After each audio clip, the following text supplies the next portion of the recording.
water. I took a shower, but could be half water, half humidity in Miami. You never know which is which. That's right.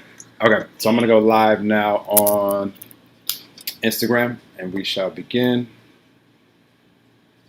If you guys on the streams want to join us, feel free to join us on Zoom or here on Instagram.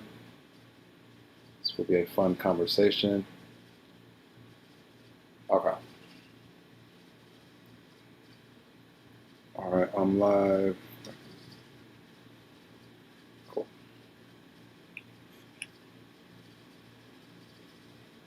Okay, I'm live now.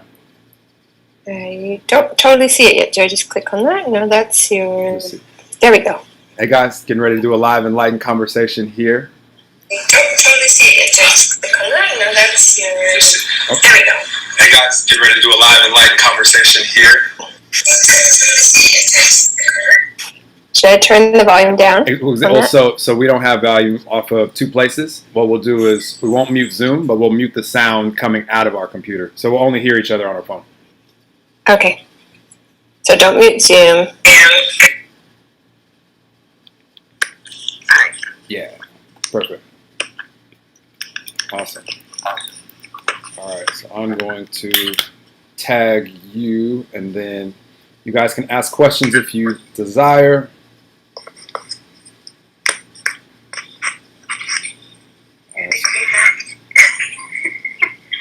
Live with at Dr. I see it right here. Your Instagram handle is Dr. Saida.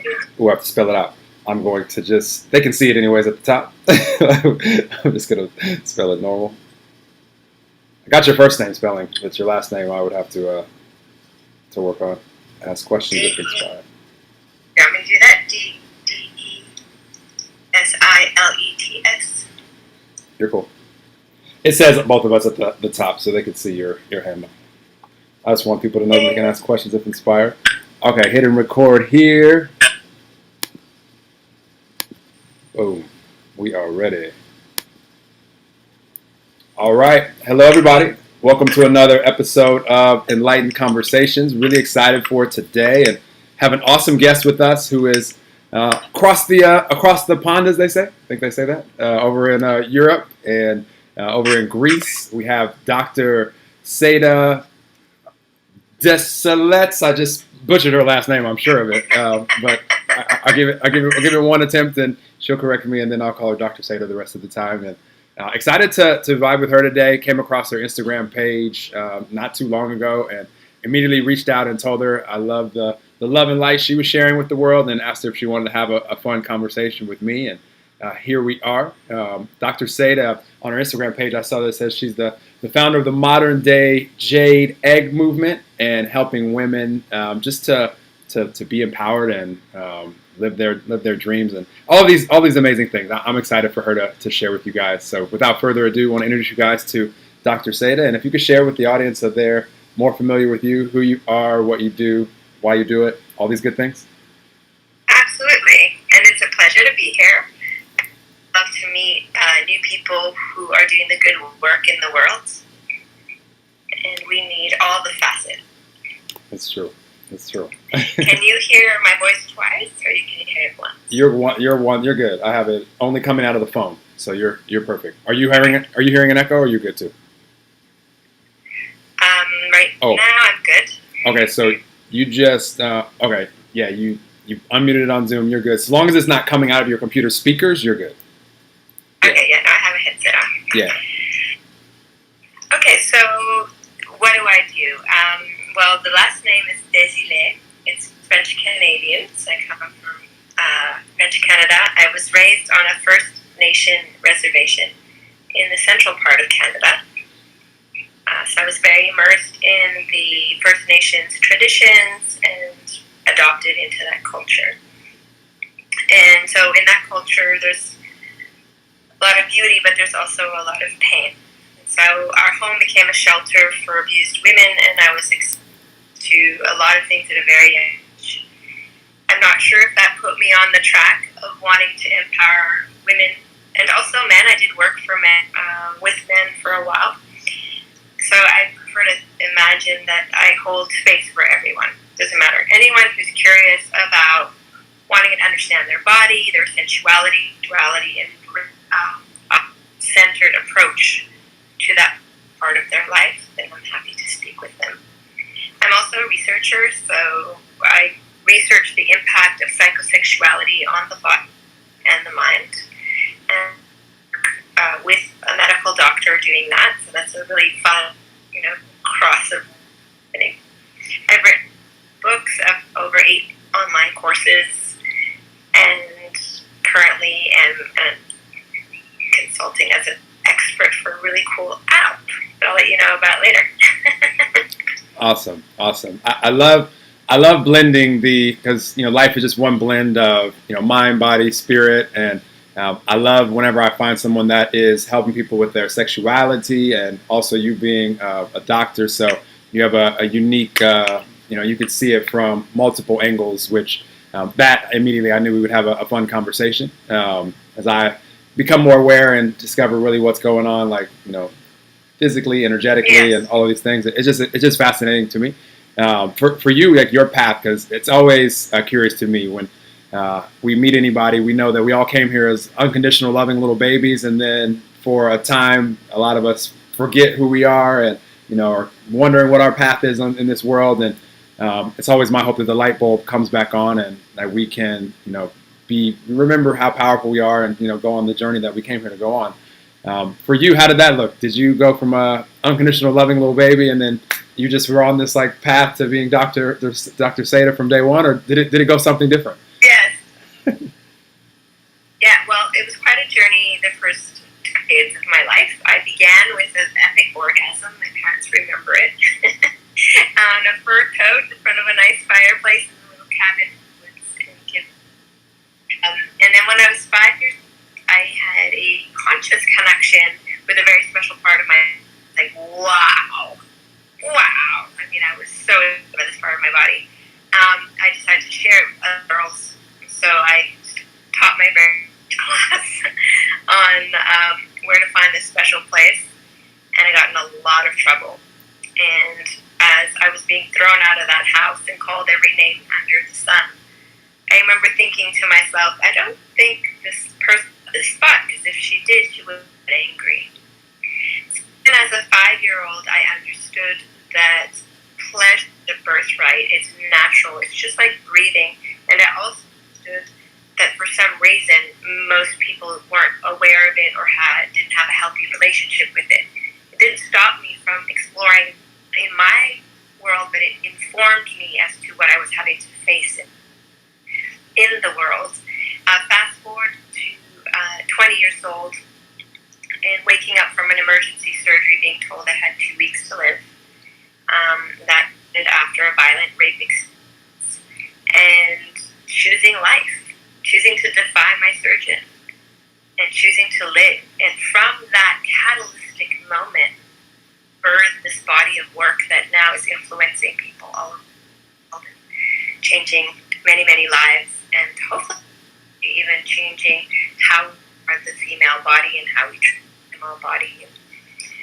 So that's kind of a little snapshot of the intensity. I think sometimes our greatest pain can become our greatest point of power, and that a lot of my work is around sovereignty. And I'm obviously full of joy, and I have so much bliss always in my life. I live a very blessed life. And maybe that's also because I don't take a breath for granted, since I'm given a time. And it's been a long time since given 2 weeks, so it's been a very long week. And I'm making the most of every day and every moment. And I'm intensely passionate about supporting people to have a natural and relaxed relationship with their own body.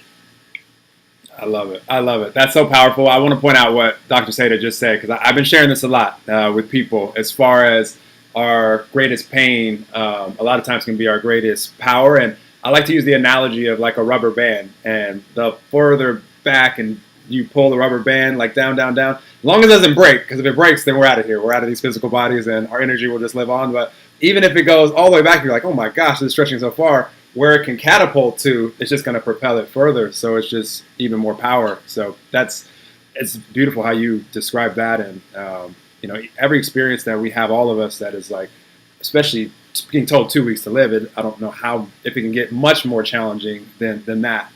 It's just awesome how you were able to use that to propel yourself to help people the way that you are. And how old did you say when you taught that initial class that you got in trouble for? How old were you when you? 5. Wow. This is definitely your path.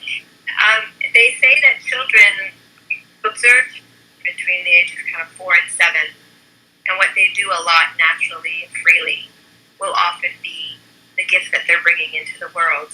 Parents had to teach me a lot of boundaries because I everywhere, like down the Safeway aisles when they had guests over for dinner. I was just very free and expressed in that part of my human expression. And so they taught me very healthy boundaries. You only do it in your room, and you make sure nobody touches you, and if they do, this is what you do, and blah, blah, blah. So very, very early in my life, I had to learn quickly, you know, this is natural, it's my, and it's also a lot to contend with out of my sovereign space. And so, yes, I started teaching at 5. By the time I had little file folders for every single friend, and I was giving them relationship advice and sexuality advice, though I wasn't sexual with anybody, and I did not have a relationship until I was a lot older. I didn't want to go through those things as a teenager. I wanted to wait. So even though I was very sexual with myself, I was not willing to be sexual with anyone until a lot later than my friends were. Absolutely. I want to point out, because it's very important, and I know Dr. Saida will affirm this, but a lot of people out there, because even as adults, it doesn't mean, like, this part of life for so long, across pretty much most cultures that I've seen, definitely U.S. culture, has been suppressed. Like our sexuality, and a lot of people have been made to feel like shameful about it, and we're just all at different places in our soul's evolution, and also, you know, here in this area of life, in every area of life, our sexuality, we're all at different places. And it's always fascinating to me, like when I have different sexual experiences with different partners, like not in a judging way, but I can always feel what level someone is at, and it's just beautiful. I appreciate someone for where they are. This is just how I treat life anyway. But just to speak to how we're all just at different places on our journey, and we don't have to think there's anything wrong with us or compare ourselves to where someone else is on their journey. And great news for everybody, and you guys are going to be introduced to some new awarenesses, I know, through this conversation. We can evolve, like, I mean, you can't even imagine how much you can evolve in this area, in any area of life, but none of us have experienced our, like, most powerful orgasm or the most pleasure that we can experience. Like, there's no cap on it. So we can continue to experience this area if we're open to it.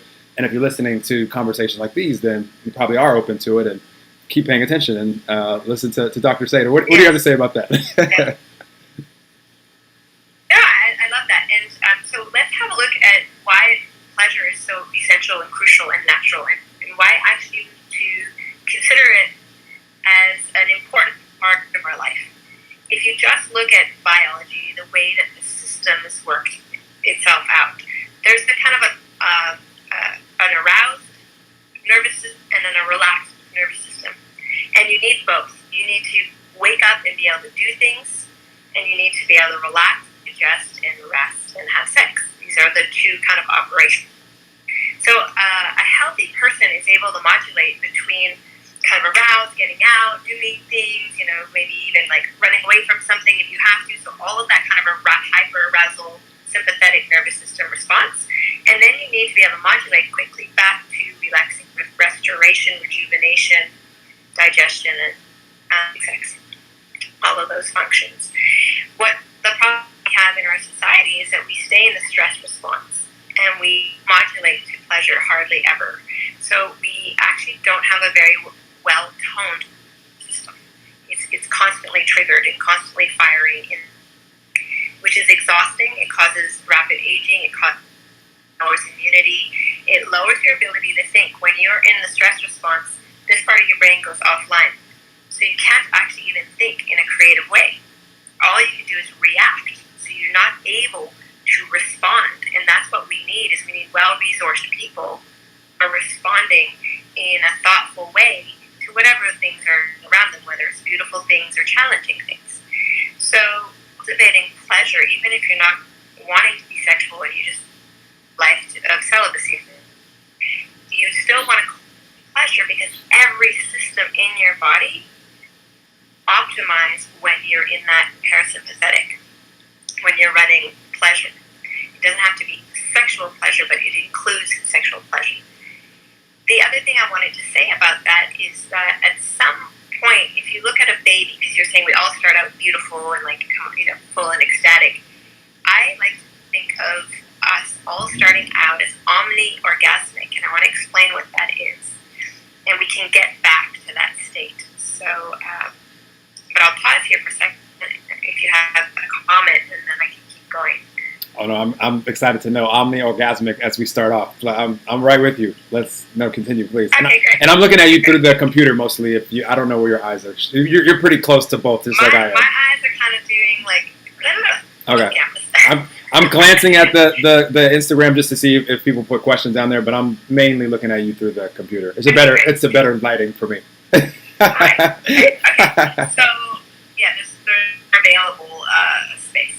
So omni orgasmic means all orgasmic. That's what omni means. It's all, and that means that every cell of your body has the capacity to vibrate.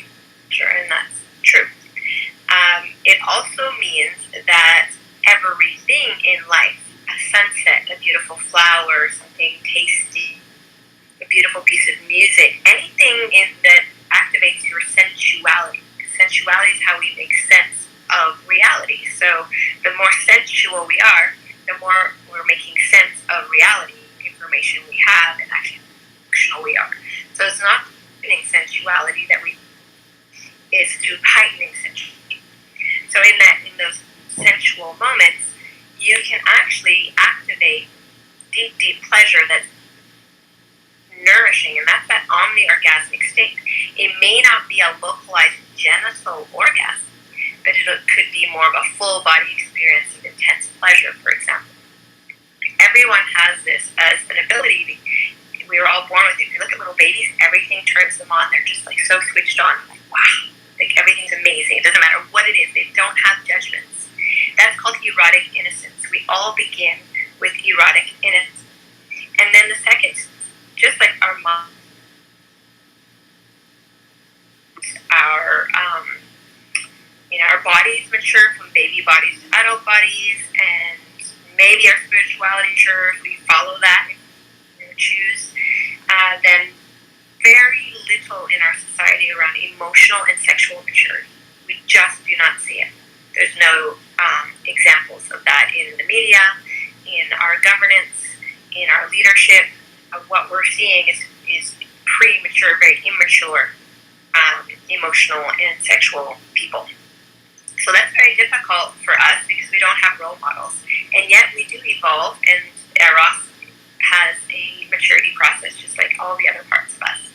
So the second of our maturity process is erotic activation.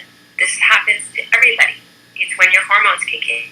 You don't have a choice. You're like a mad person for a short window of time because there's hormone soup. And it's almost insane levels of hormones that happen to teenagers. So we have to give them a lot of compassion because it's so intense, that transformation. So that's the second phase of Eros maturing. The third phase is exploration, erotic exploration. We are meant to explore. We're meant to figure out what we like and what we don't like. We're meant to try things with no judgment, just like, what would this be like? Oh, okay, that's good. I don't want it again, but glad I had that one experience. Or to be free enough to experiment, even if it's just with yourself. It doesn't have to be crazy things. The fourth level is erotic expansion. It's always after this one question. And I hear this question so much because I think people come to find me when they think of this question. And it is there more to sex than this? Or there's got to be more to sex than this. When they reach that question, they usually seek out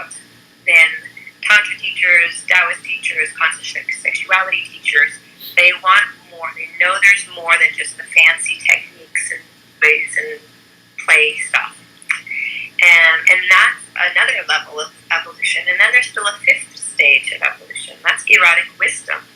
And it's when we come back to erotic innocence, but through the wisdom of an adult. The only stage where we become self-validated and self-referenced. We no longer look outside of ourselves for guidance and information.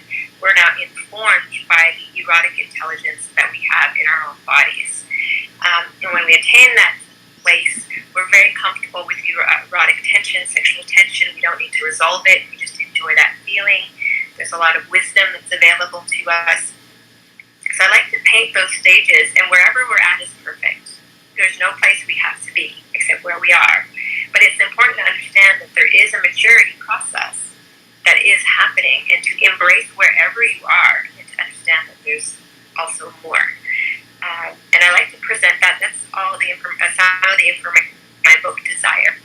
And I find it useful for people to give name, where it's not just, I'm a sexual being and do something about sex. It's like, no, there's just more. We usually go from 0 to 100. We leave out 1 to 99, and that area of 1 to 99 is filled with beauty and filled with opportunity. And I like to think of, I don't often call sexual energy, I call it aliveness. It's a sense of aliveness. And instead of being like sexually turned on and I gotta release this turn on quickly because I'm an instant gratification person, I breathe that and I use that aliveness to fuel my life, whether it's my well-being, whether it's my contribution, whether it's taking care of someone I love, whatever it might be. So we have a choice how we energy. We don't always have to have it used up through the act of sex. Also can be used there. But when you do engage with it, you tend to be more of a gourmet person. Less is more, taking your time, savoring the moments, versus just like a drive-through fast food experience, very transactional, you barely feel it, and it's hardly nourishing at all. Yeah. You're speaking my language so much, Dr. Saida, and you've inspired me to share something just from my own life experience. And I love what you just said. I highly recommend you guys rewind. You guys can't do it live, but share this after it's posted on the stream. It'll be there and then rewind and listen to what the stages, because that's very, very awesome. And definitely get Dr. Saida's book. What's it called? Desire? Desire, yeah? Desire. Love it, love it. So what I've noticed just in my life experience, when people ask that question, or when, I don't know if I ever asked that question, because this is always my most favorite part of life, because I just noticed that I felt the best while experiencing it. Now, when I was younger, a lot of it was reaching externally for this physical feeling so that I could feel better on the inside, not understanding that I could cultivate energetically from within and then have even more powerful experiences. And this is what I've become aware of as time has gone on, where if you're asking that question, can't there be more to sex than this? Well, when we realize that we're energetic beings and that our frequency, even though we label them with words like, happy or sad or frustrated or loving or blissful or euphoric or ecstasy, nirvana, whatever, we don't really have stronger descriptors of language, but we can feel even better than that if we understand how to allow our frequency, and not just while we're experiencing sex. Like for me, I couldn't really tap fully into the sexual experiences that I enjoy until I started paying attention to my frequency and my vibration in just everyday life. Until it still mattered to me that I wasn't just anxious and frustrated all day and just like, oh, I'm just going to keep it going, the momentum, and I'll feel worse and worse and worse. If we're not aware of our energy moment by moment, then we may not allow our momentum of our energy to take us to some of these frequencies where we have these labels where it's like, oh my gosh, I'm having an amazing time. So when I started paying attention to that in everyday life, I started noticing sexually, I'm like, whoa, I'm hitting frequencies that I didn't even know exist. For instance, most guys out there think that, like, I always envied you ladies a little bit, because I was like, you guys can have multiple orgasms, like continue on the sexual experience. And like, I have, in most guys' minds, and I would say 99%, the orgasm is the ejaculation. That's the same thing to most guys in their mind. And it's just not true. Like, we can orgasm many, many times, just like women can, to where we can both be orgasming. And then when I choose to ejaculate, it's a whole nother frequency that I get to experience that is way more powerful than when back in my life where I used to just reach for that as a, like a physical feeling, because to most guys that's like the best feeling, like the ejaculation, you know, but it can feel so much better than that. So it's just allowing our frequency in everyday life to raise and for that to matter. And then once we touch frequencies that we didn't know exist, we can get back to them and then we can go further. And it's just a journey. Like that's why I said none of us have had our most pleasurable experiences yet. That's infinite. Love that. I really love that. And I think what you're speaking to is known as ejaculatory choice. And I think it's very empowering for men to choose when they release and when they don't. And it's empowering for everyone to kind of let go of this obsession to orgasm and to actually focus more on the connection and the deep pleasure that is arising. And actually, they've recently done some very interesting research demonstrating that the part most nourishing for the body, the part that's the most rejuvenating, isn't the moment of orgasm. It's the moment before, like all sensuality and texture and pleasure that's happening, that height. The more you can extend your experience of sex or lovemaking, the more you extend it, the more the body gets rejuvenated. And they've been showing that in some very recent studies. I can't quote them right now because I just glanced at them about a week ago. But I find that fascinating that they're catching on. And the state that they're catching on to, which is something I've been teaching for a very long time, is called relaxed arousal. And so in relaxed arousal, remember I said those two nervous systems, like an on and off switch. One goes on, one goes off. However, you can entrain your body where you are aroused, you're awake, but you're also deeply relaxed. And that creates this amazing modulation that's profoundly healing, and it activates different centers of the brain. And women learn how to use their pelvic floor in very specific ways, where they're more activating the pudendal nerve, which is more the tip of the penis and the clitoris. They go deep to the pelvic area, so more around the period and the cervical uterus for the female bodies. What you find is they access the pelvic nerve. And when the pelvic nerve is relaxed arousal, you're lighting up courage, confidence, creativity, and even states of transcendence. So all of that gets lit up naturally in your brain just purely by this state that we activate. So we're misusing sexuality because we could be using it to really harness something epic. And instead we're just using it really as a tension reliever, just to feel good for a moment. So I think it's really important to at least hold the possibility for everybody that there is more, and it's available to everyone. Everyone is designed for this. I don't care what your history is, your background, what's happened, because I've seen it. And the journey into deep, let's say, sovereign knowing of yourself and full acceptance, and then the liberation of your aliveness, that's available to everyone. It does require a bit of effort, because anything that's worthy requires some effort to activate it. Like if you want a strong body, you're going to have to effort a little bit to exercise. But the exercise itself is rewarding, and then you get addicted to the feeling of moving and consciousness of feeling power and flexibility and fluidity and energy. And it's the same with sexuality or running a business or whatever you're choosing to focus on, or leading a movement in the world. All the principles are the same. It does take effort to create something of beauty, to make something of worth, but it's a worthy effort. Yes.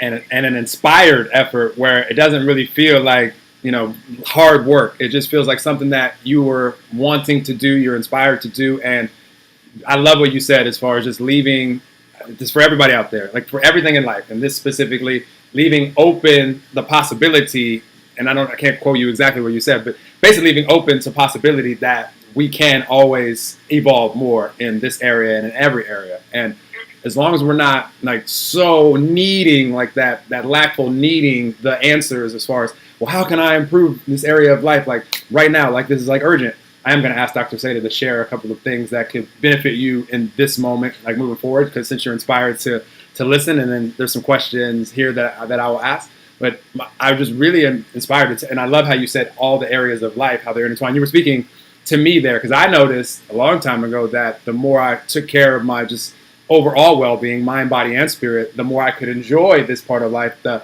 higher my frequency could go. And this is why you guys see me running around out there and like doing all this stuff. I'm challenging myself. Like, I'm recording videos on purpose, running while talking, because I'm noticing that my breath can do it when before maybe I couldn't. And then I'm going to the gym after that, and I'm like, wow, I don't get tired anymore when I'm enjoying parts of life like sexuality, to where that doesn't have to be the reason that the experience with my partner stops, because my body couldn't take it anymore. Like, I didn't want to experience that. So the body will get challenged more and more, and it just benefits us in all areas. And I love that you pointed that out.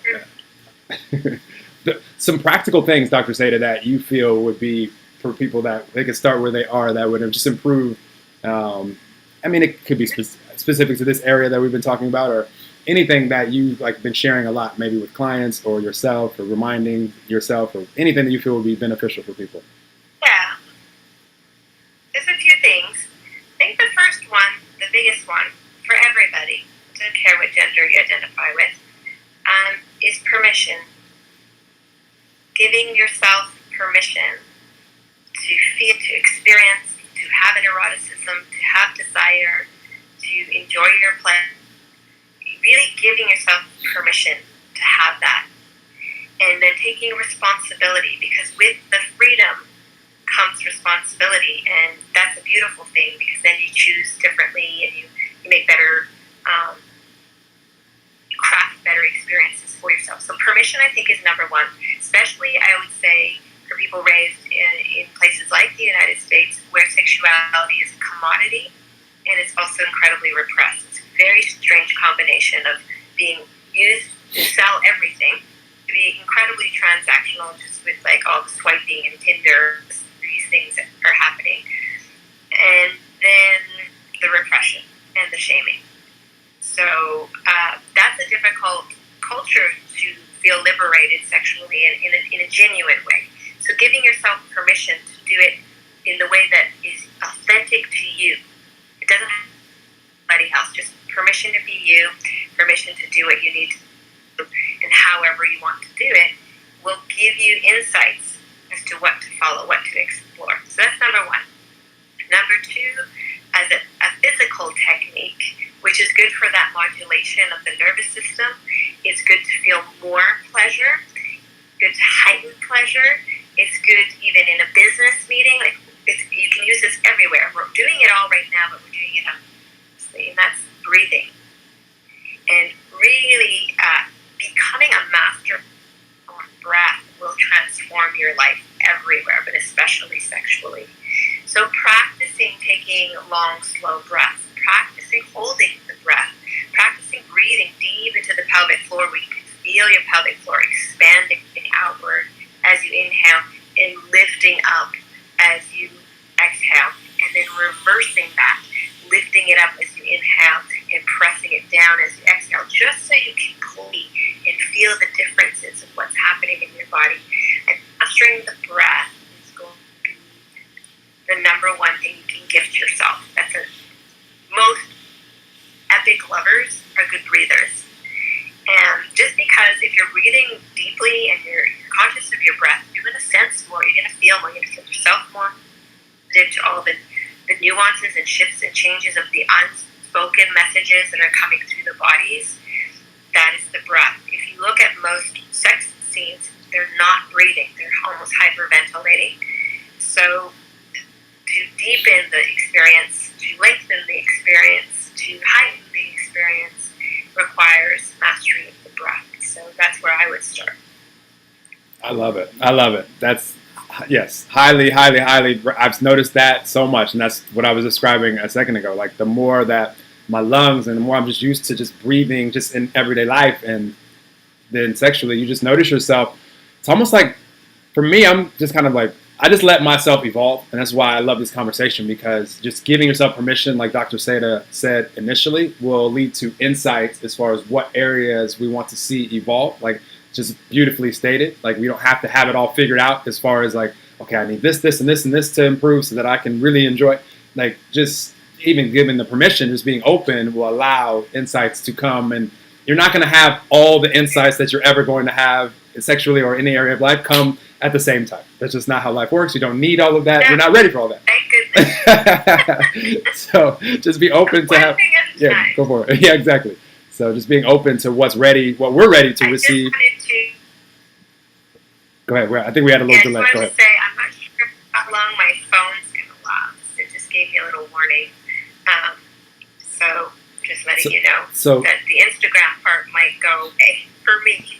So it's okay. If I disappear, I'll still be on the good part. We'll tease the Instagram people. I think there's some questions on Instagram, so maybe we can address those before my phone crashes. Yeah, let's do it. If you guys die out on Instagram, go to either my or Dr. Saida's stories and swipe up on one of the ones that says "Come join us" on Zoom, because that's where we're looking at each other anyways. And yes, that's where we are. That's where we are. Okay, so let's look at the questions though here. And if you guys have questions on Instagram, put it in the little question mark box. I've noticed when they're there, I can click on it and it'll show it on the screen so everybody can see it. But for this one, I'll read it. Okay, so is intimacy and pleasure best expressed by allocating to one individual or sharing amongst many? What is lost when allocating to many, psychologically, emotionally, biologically? I like this question. Okay. Yes. Unfortunately, it's an either-or paradigm that is being asked. I'm a both-and person. So, who is creating the pleasure? Ourselves. And so we can generate that alone. We can have an epic love affair with life that is self-generated. Who we choose to share that with, it's a sharing from a gourmet. We're not sharing as a beggar going to be this because I want something in exchange. So really track that in yourself. And if you're the type of person that is very devotional in your love, and the type of pleasure you're asking me about specifically is sexual pleasure, you want to reserve that for one beloved, then that's what you do, and that's where you're going to thrive. There are people designed to love more than one person, and they just have this capacity to do that. So it's incredibly individual. However, I want to say this. When you are sovereign and you're really a gourmet love, so it's not conditional, you're enjoying your pleasure whether there's someone there or not. There is an overflow of that, and it doesn't have to be. You can share the joy of life, that aliveness, smile through an inspiring thought. There's such things as vocational arousal, where you're so switched on by the life work you're doing. You're completely turned on, and it's turning on your team members, and it's like streaming into your community. That kind of aliveness is contagious, and we really need it. It's deeply healing. So we need to start broadening this idea of pleasure, because reserving it in one tiny finite place and then blocking it everywhere else is not how life works. It's a bit like saying, okay, I have a potted plant at home, and I'm only devoted to this potted plant. I'm not going to notice any other flowers that exist in any other gardens. No, you're going to stop and smell and look and enjoy, and maybe you take a selfie with one, but it doesn't mean that you're not devoted to your plant at home, but you're also realizing there's beauty everywhere, and it's not yours to take. You're not taking it, but you are enjoying it, and you're freely giving of your own abundance. I think this is a much deeper question than what we can answer here, but I think that's a general answer for that particular question. You're awesome, Dr. Saida. That was an awesome answer.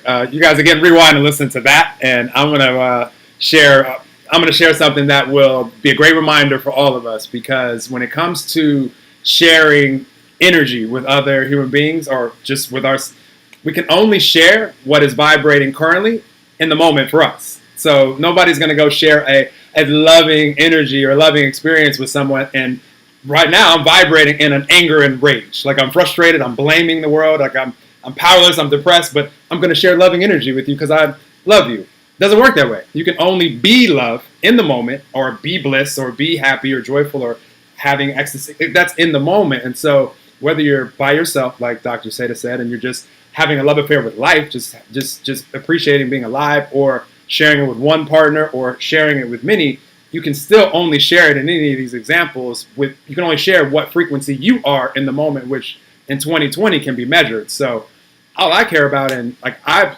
know that anybody that I choose to spend time with, like we're going to spend time in a frequency of just excitement and, you know, wonder and adventure. And, you know, how I tell everybody, like if I'm choosing to spend time with you, like in this conversation with Dr. Saida, I didn't tell her this verbally, but I think she already knew this with me coming in. We're going to see how much we can enjoy the conversation, how much we can empower the audience, like just how much fun it can be because we both chose to spend these moments of time together, and the only moments promised to either of us or any of you guys. So we might as well be super present and just see how, side note, it's the only way that we can enjoy fully any of these experiences as much as possible, which is unlimited, is how much is possible. Being present to it. Like if your physical body is here with us, but mentally you're like, shit, I got to do this. I really shouldn't be on Instagram right now. I need to be doing this. Well, your momentum is kind of all over the place. Like your energy is just, it's not climbing where it's like, ooh, Dr. Saida just said this. Like I could utilize this, and oh, breathing, that's good. Like that's how some are experiencing it. And there's not right or wrong way to experience life. You choose what you want. It's just a reminder that if we want to experience some of the frequency where it's like, dang, I'm having an amazing time right now, you're going to need to be present to the energy and allow it to climb. Momentum is going to need to be involved for you to be able to feel these frequencies. So I love it. I love this conversation so much. Any other questions while we're on here? I don't know how long Dr. Saida has on her phone or to spend with me. It's a nighttime over in Greece, and she's graciously giving her time. But yes, the sun is setting, which is why I'm so orange, because it's right there. No, you're good. You're good. I think there was a few more questions, but what I want to say while you're looking for them maybe is we have this strange idea that we're responsible for another person's arousal, and we're really not. Your arousal is your arousal, period. What you choose arousal is your choice. And I want to give everyone permission to enjoy feeling lit up without having to resolve it in any way. And this allows you to be actually very appropriate with your non, because it's not always aroused in a setting where the situation is awkward or inappropriate whatsoever. You're still feeling arousal. So what do you do with that? Do you shame yourself, shut yourself down? Or can you take a few deep breaths and let it enliven your system? And thank whatever the situation is privately in your own heart. And then choose to move on and do something else. So this is a mature sexual person who does that. So I want to invite everyone here to start the possibility that it's okay to be aroused. You don't always have to do something about it. And you certainly do not owe anyone anything. I'm wondering if I share a slightly explicit story example of that. Please share anything that you want when you're talking to me. Not everything is on limits. Okay. So many years ago, I ended up on the island of Maui, invited to stay in, but I didn't know the people very well. It was a friend of a friend's, and the first night I was there, they threw a party. Well, the party started off with pretty much everyone having sex. So it kind of was like overwhelming for me. So I said, okay, that's not for me. And I went to go into my bedroom and close the door and lock it, just hang out and read a book. However, a man followed me into my room, and he already had his genitals out, pleasuring, and he was telling me that I wanted him. And I looked at him and I said, well, actually, I don't. I'm not interested. However, you look like you're having a great time, so please don't stop on count. Because his arousal is his arousal. I don't owe him anything, but he can have it. He doesn't have to threaten me. So he obviously didn't continue just because he was looking at him. But we ended up sitting on my bed and talking for 3 hours about all kinds of things. And no one was shamed and no one was hurt, and there wasn't this chaos that happened. So it's in these strange moments that we have opportunity to really stand in our strength and our sovereignty, use our voice, have clear boundaries, but also not shame each other for being alive. And that was really what happened in that moment. And it could have gone weird, but it didn't, because I was just so clear. And I wanted to share that story because it's kind of an intense example, but it's a good one. Absolutely. That takes a lot of being able to stay centered and stay clear and at peace and at ease, because that could be, I'm sure, very, very unnerving for almost every woman out there, or guy, if it happened the other way around, I guess. And I like how you described it, though, as far as even starting with because I thought the story was going to go different when you said that everybody started off having sex there at the Maui event. But I like how you weren't judging them or yourself for wanting to participate or not, which is awesome. I think it's just a great reminder for all of us that we all get to choose whatever it is that's in alignment for us, and there's no right or wrong choice to make. Like, just make that's best for you in that moment. And if you choose to make another choice in another moment, then make that choice. So I love it. Yeah. I appreciate that So I example. want to say, like my website is Dare Your Desire, and that's one of my big themes. I did a TEDx talk on desire, and the element of daring is very important. So for all the viewers right now, I want to encourage you to take a moment and consider your own desire. It's a gift that you will bring to others. You're clear on what you want, what you would love. If you can get some clarity on that and bring that to an experience, it's going to enrich it in a phenomenal kind of way. It takes daring. But every single one of us here comes from a descendant who dared. Because those who didn't dare didn't make it. So we have daring in our nature, but we all are immersed in what I call like the virus of apathy. It's infected the whole world, this apathetic behavior. We need to have a reclamation of a desire, a little daring, and dare to take the time to know ourselves, dare to explore what we would love. And I love that. I'm going to ask you one more question on here while we're on Instagram. I see one that I want to hear your thoughts on. You still with me on Instagram? You think you froze? We might be gone. You guys better come on Zoom, because I'm going to ask her this. Is there a difference between sensuality and eroticism versus lovemaking and expression through these avenues? What is lovemaking versus eroticism? So swipe up on my story if you guys want to join us on Zoom. We're going to over here, and I'll give you guys a second to get over here while I ask Dr. Saida this question, because I think she might be done on Instagram.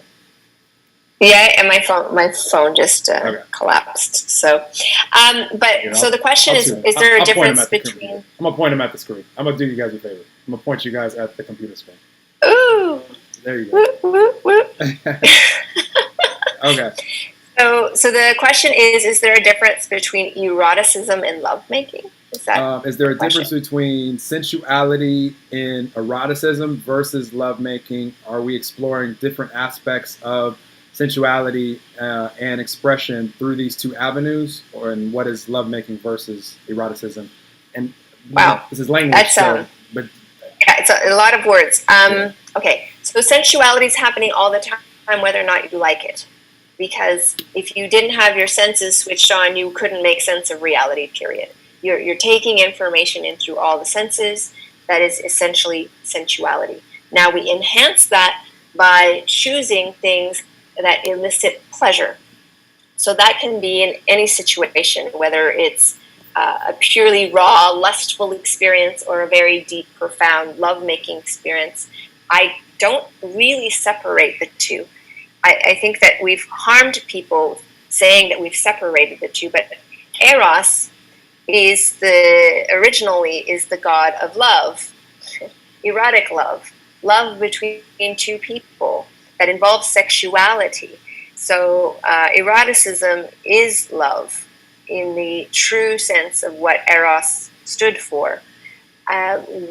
This separation between sexual impulse and opening of the heart is a little bit of a schism that's happened in our society. So part of the journey back is to realize you're a whole being. We can't actually separate you.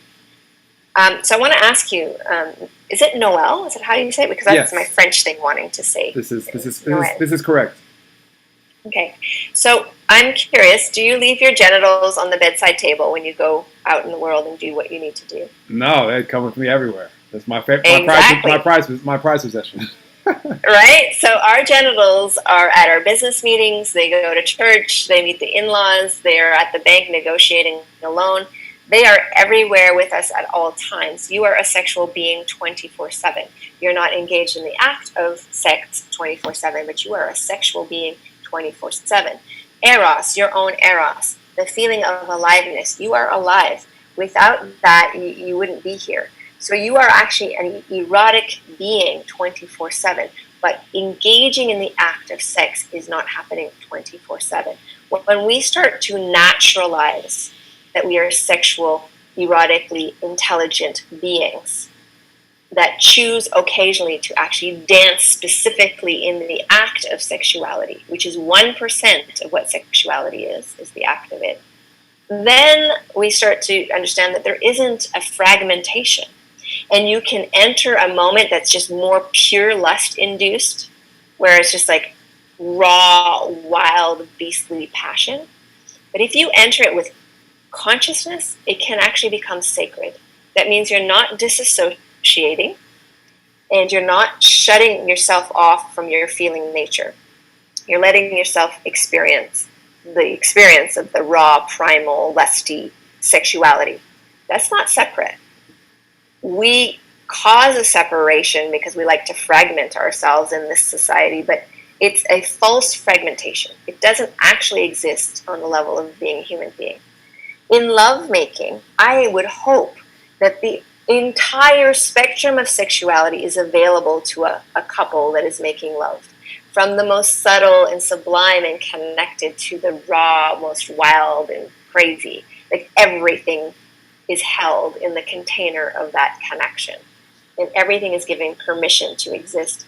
And both people, or maybe there's three, I don't know, however many people are listening deeply to the erotic intelligence that is moving between them and responding to that.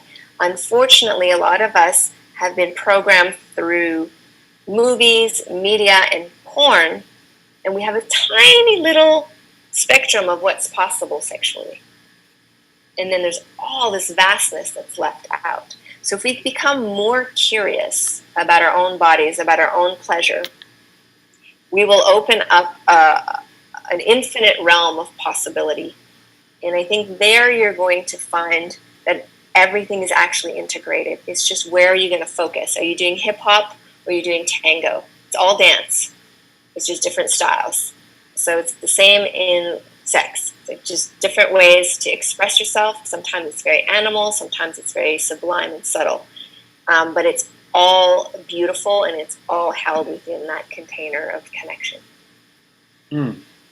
Dr. Saida, that is beautiful. I'm going to share something now. I want to be wide open with you guys. And I want to share something because I really want more people to just remember what I'm getting ready to share. Just because I think it'd be fun for us to remember this. And just, so when I meet somebody, Dr. Saida, it could be anywhere, anytime. I know immediately, and I think, ladies, I think you guys pretty much know right away. If there's a physical attraction, if there's like if there's an attraction to this human being, and right off the bat, like I have made that decision, and what I know to be true, and it's just a great reminder for all of us, is all of us are just, like we see our physical avatars. You call mine Noel, you call Dr. Saida's Dr. Saida, you call yours whoever you are out there. And this is just the physical, the meat suit, the shell. But really who we truly are is the energy flowing through it. Maybe you call that God force energy, source energy, love energy, nature. You call it whatever you want to call it, whatever resonates with you. But I know that's who this person that I just decided that I'm physically attracted to truly is. And so all my curiosity wants to know then is, I wonder how amazing our energy, how far we can go, where we can take this together. Like, I'm just curious. For this human, they might only be willing to take it where it's like, nice to meet you. I'm doing other things, thank you for coming to say hello. And that's that. Could be 10 seconds. And that's as far as the energy was willing to go in that instance.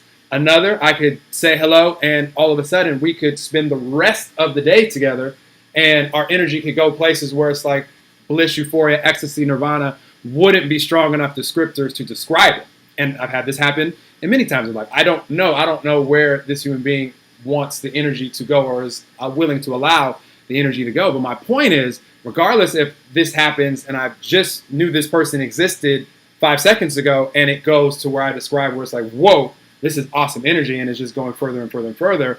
Or it's someone that I've known for 10 years, 20 years of my whole life, and we've been like married and have kids, and we decide to allow it to go there. The decision and the allowing it to go there is it's up to you, and it's up to your partner, and it's where you guys are going to choose to go together. The label that you have, whether I'm dating someone or lovemaking or erotic, that's just the label that we're putting on it as human beings. It's really where you're going to allow your energy to go.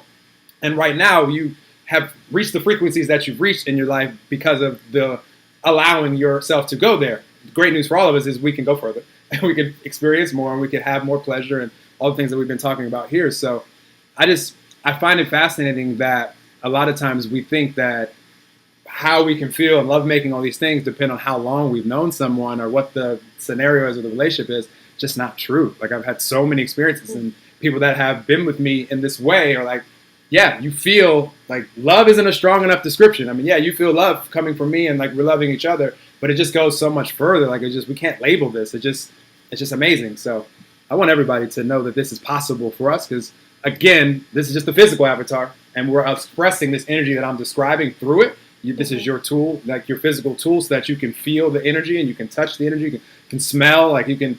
This is just our tool to experience the different senses, the sensuality, like Dr. Saida mentioned earlier. So I just wanted to hit on that.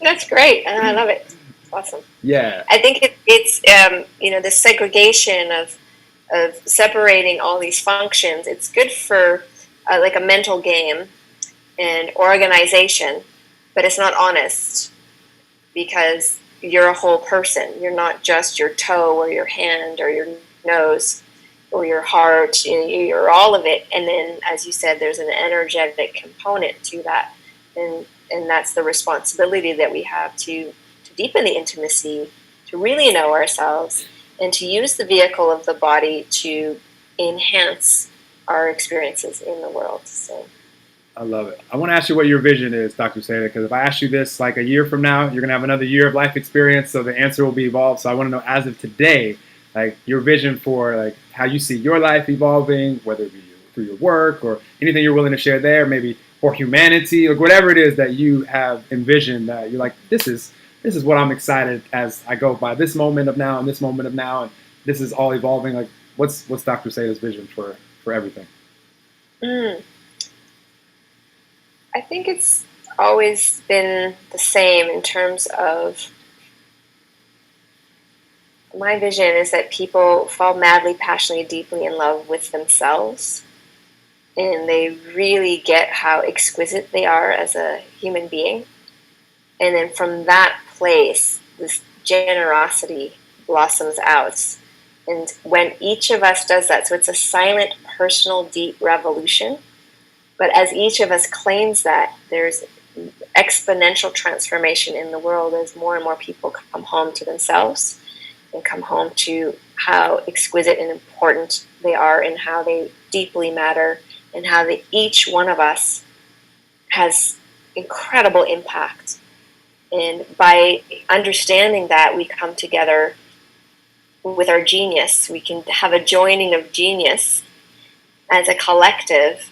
And that's what's going to elevate, I believe, our human experience as a human family. I love it. I love it. That's beautiful. Thank you for sharing that. And I just enjoy asking the vision question, because I know that all of our visions out there are going to happen, but it's really about this moment of now, which is all that exists for any of us. Mm-hmm. And then it's this moment, and this moment, and then all the things that we want to see in any area of our life, whether it be our health, our relationships, our finances, career, whatever it is, like those are going to continue to be evolved by, and you've said it many times in this conversation, and I just love reminding people this, just by being open to the possibility of it evolving in ways that right now maybe we don't even understand or know that is even like one of the possibilities, but we just know that if we can just stay open and just allow the next inspired thought, idea, person to come into our lives, and you're starting to take that action towards whatever you're focusing on, that's going to lead to these visions. And it's just fun for me to hear, because I have all the visions for my life and what I want to see, and then I get back to enjoying the moment and know that this is going to lead to that future that is going to, to lead to those visions. So thank you for sharing. And anything you want the audience to know as far as how to connect with you, or anything you have going on, or anything else that you want to share that I didn't ask you, that you're like, I just want to make sure that someone 50 years from now hears this from me, because this could be something that could really impact their lives. Anything at all. Yeah, well, one thing I want to encourage, if people do read or if they like audiobooks, to really dive into Desire. It's a small pocket book, so it's not very big, it's not hard to read, but it has a lot of new kind of ways of orienting around desire. I challenge you to think about it as a force of nature, and I challenge you to look at an authentic desire versus hijacked desire, and really to understand how to know the difference. And then I also show you that it shows up in multiple ways, not just sexually. It shows up the desire for sex, love, procreation, to thrive, which is big right now with COVID, rapture, which is the desire to know the divine, and contribution. Those are the kind of 6 big major songs that get sung through our being. And then the daring part. So it's a small book, just Desire, but you can find it at desirethebook.com. And it's on audio, it's on Kindle, there's a hard copy. And then there's a free book club where I have 12 longer videos. So wherever you see a little flame in the book is when we dive deeper. So my community read it first, and we got on Zoom, we recorded it, and then we published the book. So these are live conversations with real people taking the subject deeper because they were confused about a certain area, and then that's where we went. Those are all free. There's meditations that are free to download, and a full playbook. So you can really personalize the experience of deepening your understanding of your own desire by following along with that playbook. It's all free, and that's at desirethebook.club. So I think that would be very helpful for this community if you're into educating yourself and expanding and growing and you're curious. And then the TEDx talk is really good as well. It's a way for people to really explore the concept of desire in a very short period of time. I think it's 11 minutes or something like this. I love that. Highly recommend you guys picking up Desire. Do you do the audiobook? Your voice? You're reading it? Yeah, it's my voice. Yeah. Love it. And there's authentic stories. So I was very vulnerable with the book. I wanted you to feel that we were close, and that I was inviting you into a very intimate space, and that my life hasn't always been easy or pretty, and how I faced those challenges and emerged with more wisdom and love and connection. So it has a lot of personally revealing stories as well as ideas. I love it. Definitely you guys take inspired action anytime that you're inspired, like even a curiosity, like, ooh, that sounds interesting. That next inspired action will lead to a life experience that will lead to more clarity, and just takes you further on your path. So highly recommend you guys connect with Dr. Saida, and you guys, thank you for tuning in. Definitely share this. This will be available to be shared on IG for 24 hours, and put it on your story. Let someone else be impacted by it. And same thing with you guys out there in Facebook and Periscope and Instagram or YouTube world, wherever this is playing, Twitch, all these places that I have it streaming to at the same time.